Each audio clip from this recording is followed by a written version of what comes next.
తెలుగు శ్రోతలందరికీ నమస్కారం అండి. మన అలనాటి కథలు ఎవర్ గ్రీన్ స్టోరీస్ ఛానల్కి మీ అందరికీ స్వాగతం. ఓ అమ్మలు కథ ధారావాహిక వింటున్నామండి. రచన శ్రీమతి విజయలక్ష్మి అవధానులు గారు. కథలోకి వెళ్ళబోయే ముందు ఒక మాట.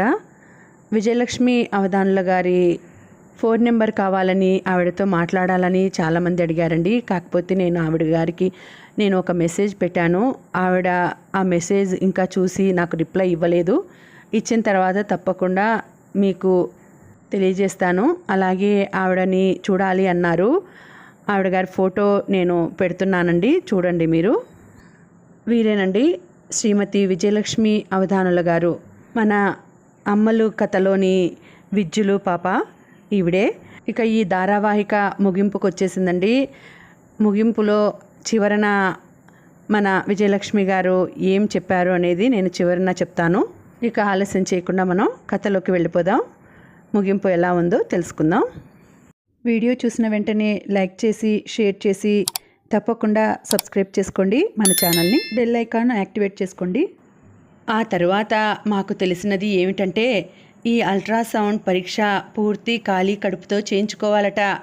డాక్టరు ఏమీ తినకుండా పరీక్ష చేయించుకోవాలి అనడం వలన మీ అమ్మ కాఫీ తాగి వెళ్ళింది.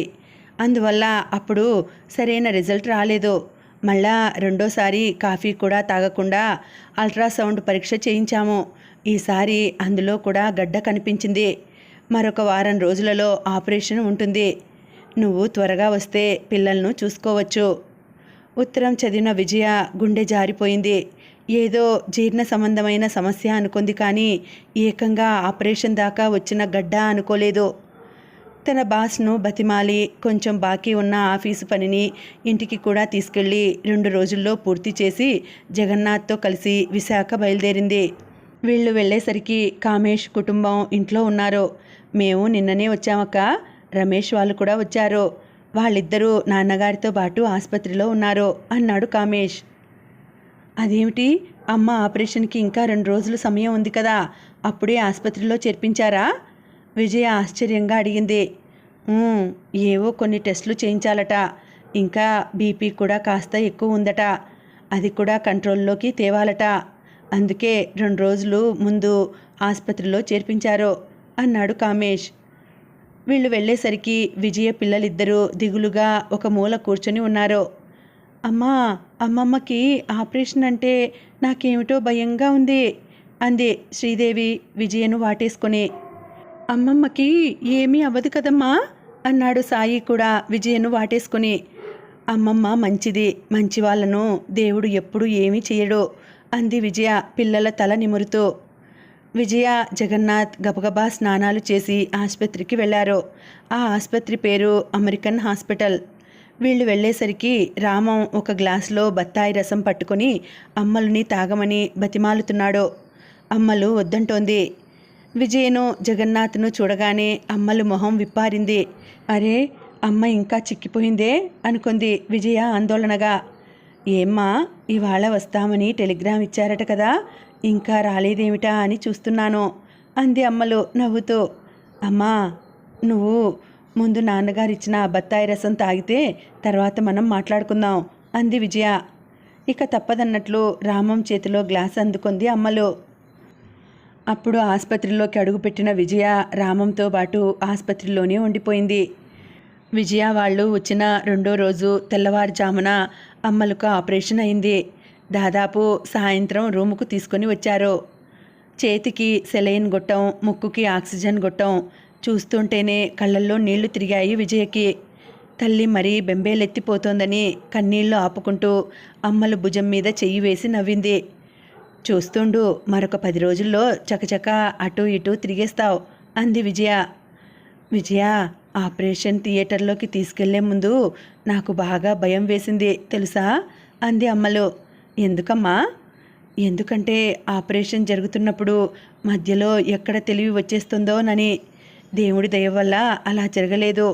కానీ ఈ గొట్టాలన్నీ ఏమిటే చిరాగ్గా అంది బలహీనమైన గొంతుతో.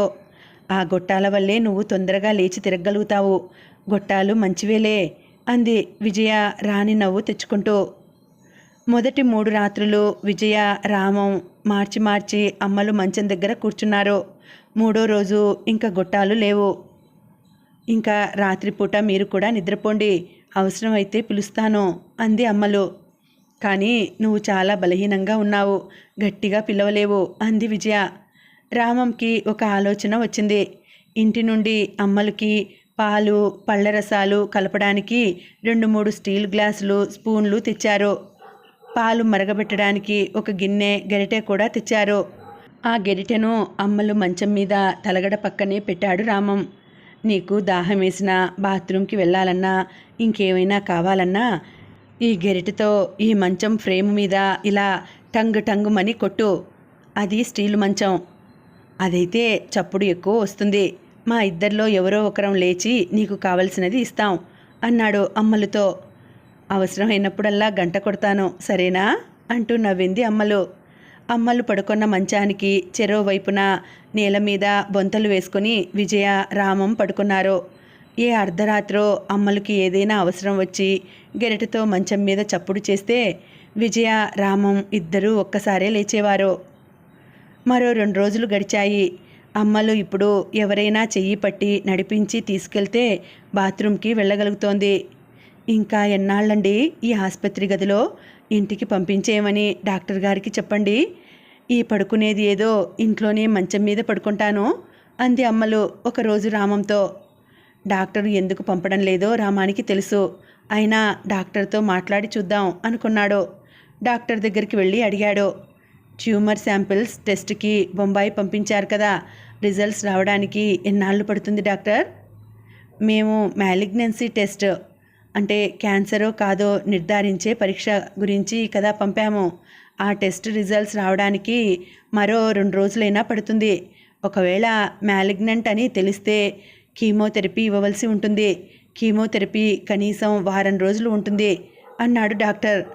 అది కాదు డాక్టర్, తాను ఇంటికి వెళ్ళిపోదామని గోల పెడుతోంది. పోనీ ఇప్పుడు ఇంటికి తీసుకెళ్ళిపోయి కీమోథెరపీ అవసరమైతే మళ్ళా తీసుకొచ్చి జాయిన్ చేస్తాము అన్నాడు రామం. ఆవిడ చాలా నీరసంగా ఉన్నారు. ఇన్నిసార్లు తిప్పడం మంచిది కాదు. 2 రోజులు ఓపిక పట్టండి. కీమోథెరపీ అవసరం లేకపోతే అప్పుడే వెళ్ళిపోవచ్చు అన్నాడు డాక్టర్.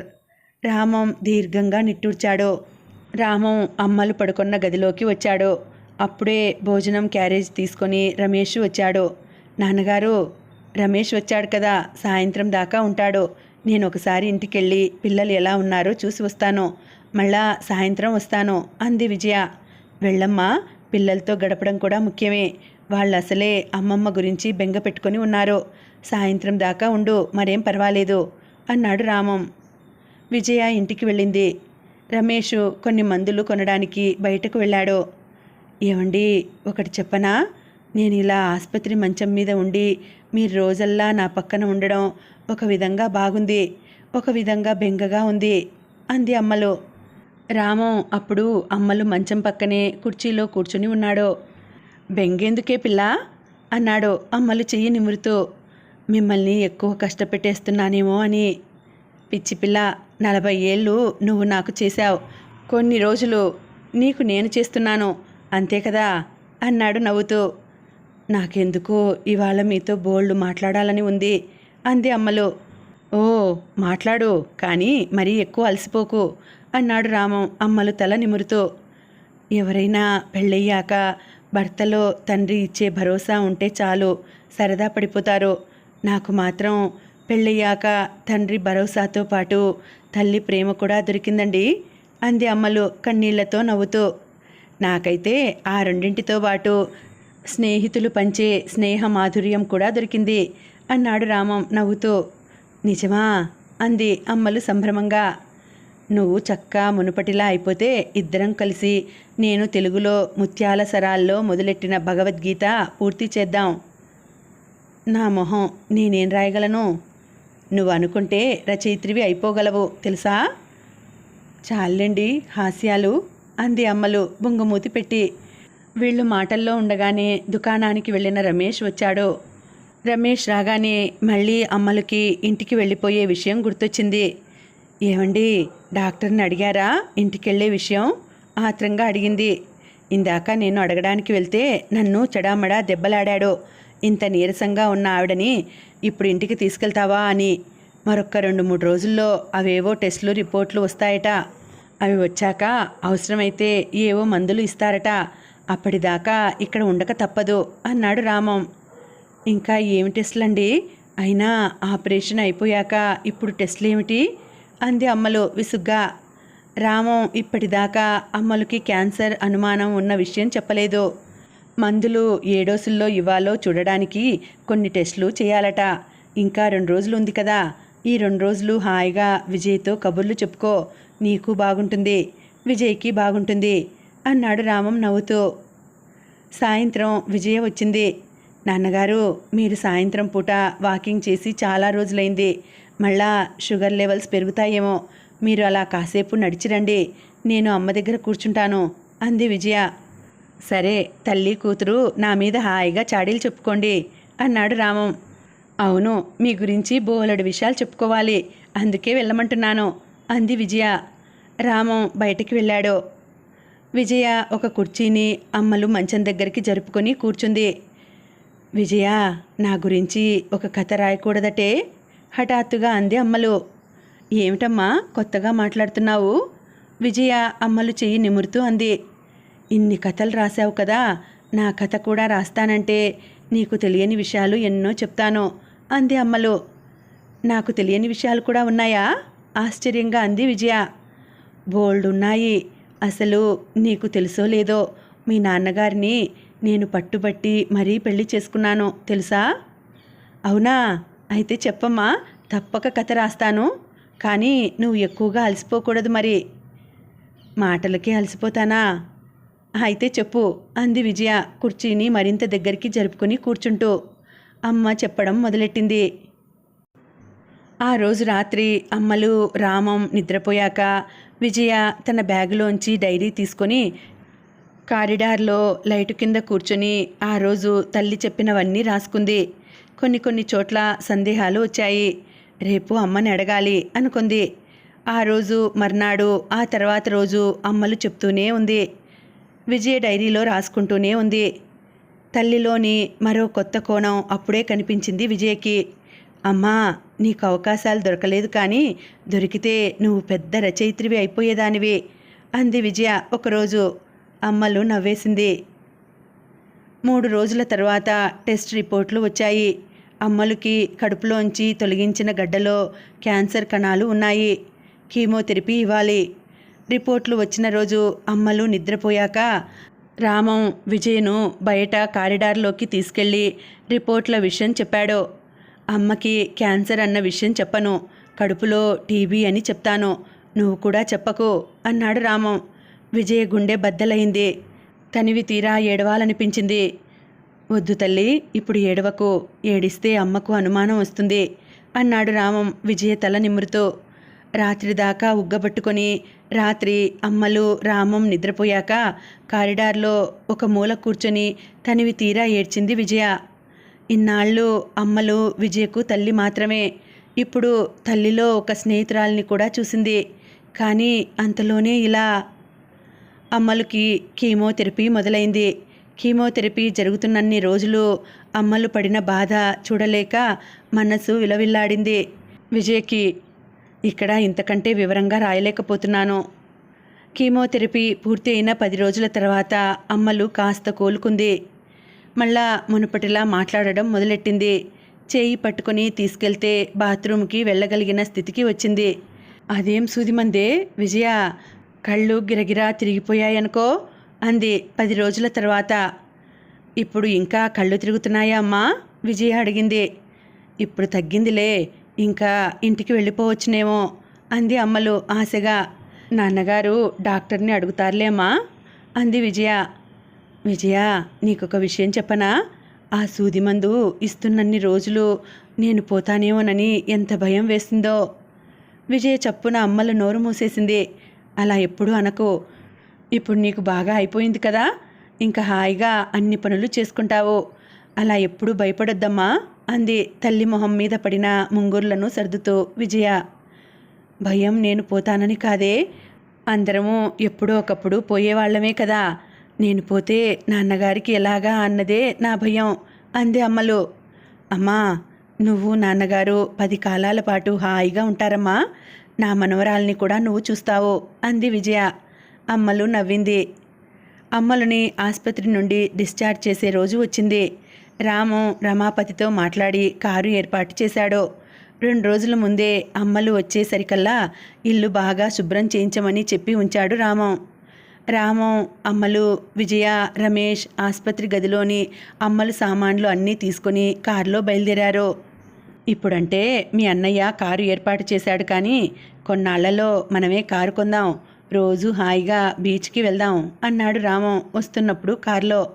కార్లు గీర్లు అక్కర్లేదు, కానీ మనిద్దరం ఇలా కబుర్లు చెప్పుకుంటూ ఉంటే చాలు అంది అమ్మలు నవ్వుతూ. అందరూ ఇంటికి చేరారు. వీధి గేటు దగ్గరే ఇంటిల్లిపాది నిల్చొని ఉన్నారు. శ్రీదేవి తన చేతిలో వెల్కమ్ హోమ్ అమ్మమ్మ అని రాసి ఉన్న అట్ట పట్టుకుంది. Sai we all love you అమ్మమ్మ అన్న పెద్ద అట్ట పట్టుకొని నిల్చొని ఉన్నాడు. వెనక వాటాకి వెళ్తున్న దారి మొత్తం స్తంభాలకు రంగురంగుల బెలూన్లు కట్టారు. ఇవన్నీ శ్రీదేవి సాయి కలిసి నిన్నంతా కూర్చొని చేశారు అంది రమేష్ భార్య నవ్వుతూ. ఇంటి ముందు పెద్ద ముగ్గు వేసి రంగులు నింపి చుట్టూ స్వాగతం అన్న అక్షరాలు రాశారు. మేం 3 కోడళ్ళం కలిసి ఈ ముగ్గు వేశాం అంది పెద్ద కోడలు. అమ్మలు ఇంట్లో కాలు పెట్టింది. దేవుడి గదిలోంచి ఊదత్తుల పొగ హాయిగా నాసికా పుటాలకు తాకింది. నన్నొక్కసారి దేవుడి గదికి తీసుకెళ్ళండి అంది అమ్మలు రామంతో. అమ్మలు భుజం చుట్టూ చెయ్యి వేసి దేవుడి గదిలోకి తీసుకెళ్లాడు రామం. 2 చేతులు ఎత్తి దండం పెట్టింది అమ్మలు. రేపటి నుండి నేను హాయిగా పూజ చేసుకుంటాను అంది తృప్తిగా.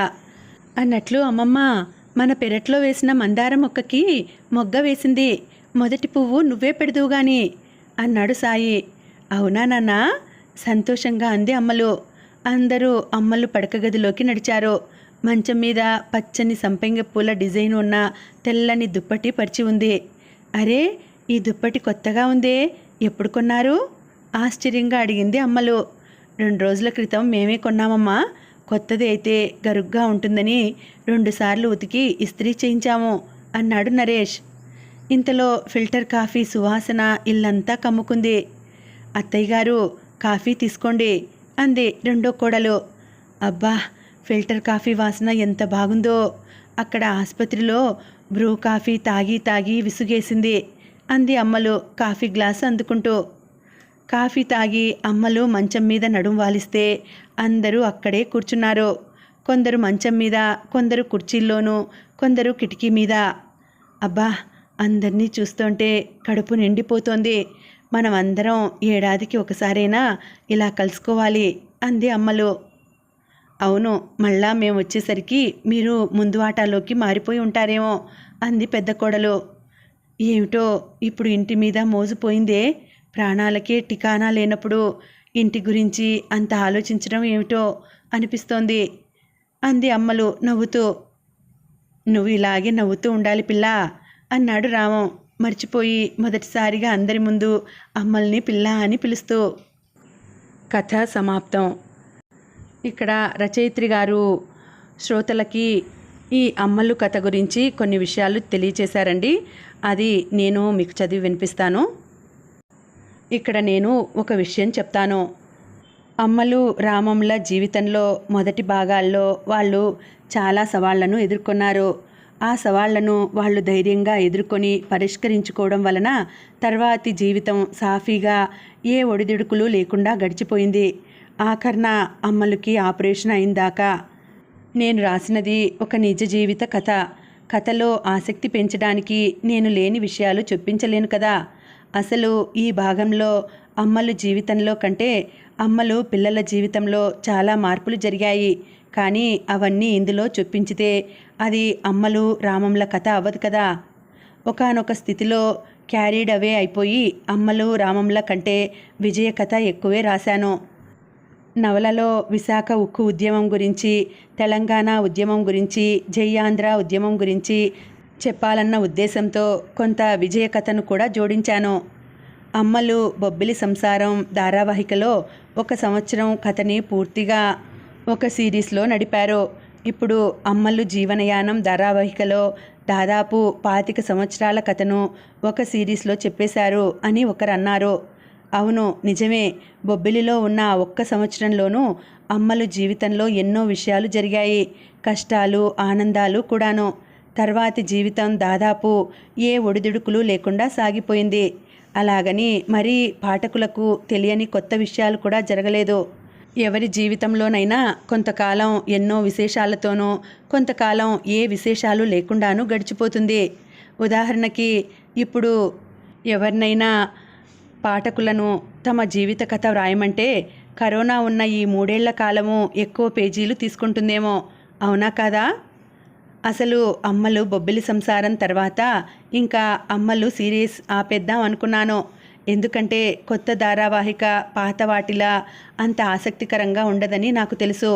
కానీ దాదాపు ప్రతిరోజు ఎవరో ఒకరు నాకు అమ్మలు ధారావాహిక కొనసాగించమని సందేశాలు పెడుతుండేవారు.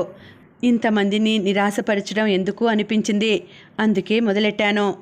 కొంతమంది అమ్మలు కథను చివరి దాకా కొనసాగించమని అడుగుతున్నారు.